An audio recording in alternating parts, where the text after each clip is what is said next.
നമസ്കാരം, ഞാൻ ശില്പ ഗോവർദ്ധൻ. എൻ്റെ ചില സുഹൃത്തുക്കൾ എനിക്ക് വിഷമമുണ്ടാകുന്ന രീതിയിൽ എന്നോട് പെരുമാറുന്നു. എങ്ങനെയാണ് അവരെ തിരുത്തേണ്ടത് എന്നൊരു ചോദ്യം വന്നു കേട്ടോ. നമ്മൾ ശരിക്കും അവരെ തിരുത്താൻ പോകുമ്പോഴാണ് ഈ പ്രശ്നം. നമ്മൾ ചില കാര്യങ്ങൾ അനുവദിച്ചു കൊടുക്കുന്നത് കൊണ്ടാണ് അത് സംഭവിക്കുന്നത് എന്ന് മനസ്സിലാക്കി നമ്മൾ സ്വയമാണ് തിരുത്തേണ്ടത് കേട്ടോ. നമ്മൾ ആ ഒരു അനാദരവ് അനുവദിച്ചു കൊടുക്കുന്നുണ്ടെങ്കിൽ അത് അവരൊരു ശീലമാക്കും. അതേപോലെ നമ്മളെ മാനിപ്പുലേറ്റ് ചെയ്യാൻ നമ്മൾ നിന്ന് കൊടുക്കുന്നുണ്ടെങ്കിൽ അത് നമ്മുടെ ജീവിത ശൈലിയായി പോവും.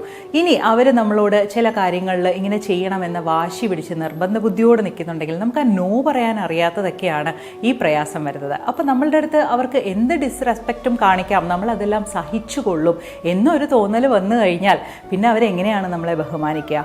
അപ്പോൾ എവിടെയാണ് നമുക്ക് ആ ഒരു ബൗണ്ടറി സെറ്റ് ചെയ്യേണ്ടത്, നോ പറയേണ്ടത്? അനാദരവിനെ നമ്മളിങ്ങനെ അനുവദിച്ചു കൊടുക്കുന്നത് കൊണ്ടല്ലേ സംഭവിക്കുന്നത്. അവരെ തിരുത്താൻ നോക്കുന്നതിന് പകരം നമ്മൾ സ്വയം തിരുത്തപ്പെടുകയാണെങ്കിൽ അവർ തനിയെ മാറിക്കോളും. അവർക്കൊരിക്കലും പിന്നീട് നമ്മളെ അതിന് കിട്ടില്ല, നമ്മൾ അവൈലബിൾ അല്ല എന്ന് കണ്ടു കഴിഞ്ഞാൽ പിന്നെ അതിൽ കാര്യമില്ലല്ലോ.